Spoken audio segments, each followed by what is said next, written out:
In the name of God, I am Command Kashi, and I am at your service with the 18th section of the Hamdok International Training. Section 18 is also dedicated to familiarizing yourself with the types of airway bills. Join me in this tutorial. We categorize the types of airway bills into two main types, depending on who has issued them. If the airway bill is issued by a carrier company, which refers to the same airlines responsible for transporting the cargo, it is called a master waybill or master airway bill. If it is issued by a forwarder company, which is a company that arranges the transportation of goods on behalf of shippers, it is called a house waybill or house airway bill.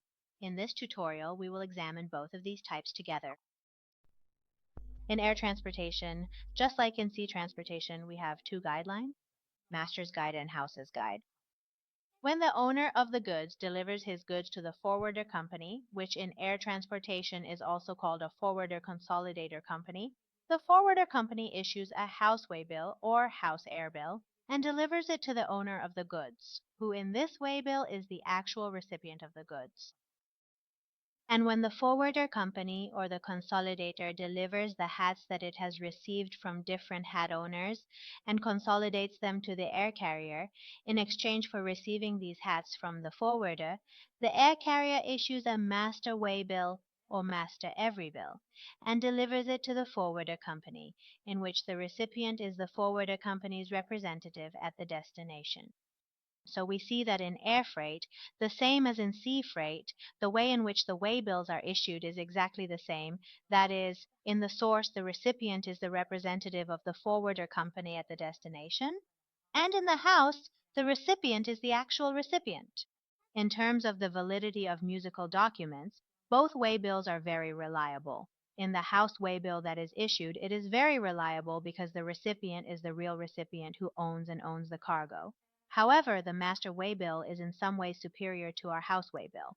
This is because the air waybill remains the owner of the goods until the goods reach the destination and are actually delivered to the forwarder company. This is due to the nature of the waybill, which we said accompanies the goods until the goods reach the destination, and in fact the copy that belongs to the forwarder is not delivered to him. The goods are at the disposal of the airline company.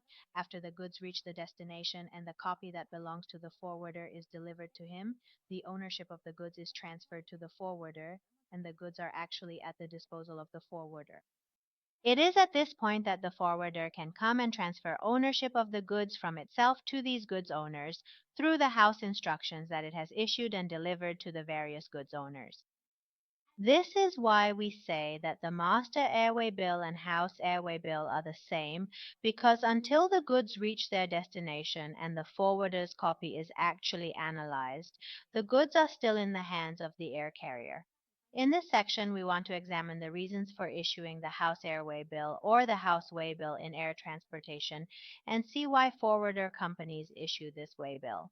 As we know, in air transportation, the more weight our goods have, the more the freight rate will be. Forwarding companies come in and actually combine together the goods and shipments of various different goods owners, bringing them to a significant total weight and receiving a reasonable price from the airline for it. In fact, by doing this, they create a competitive environment for themselves. For example, if each of these product owners, who owns 50 pieces of one product, divides the product into two separate pieces and asks for a price quote from this company, they will receive a much higher price. But when they come and give these to the forwarder company, and the forwarder company goes to the shipping company for all of this, and receives a fare from the airline's correspondent, they receive a lower and more suitable fare. And he can come and consider a larger margin for himself and enjoy a better competitive position. So he acts as a consolidator, collecting the cargo of different cargo owners. He usually gets a price from the airline company for a single cargo.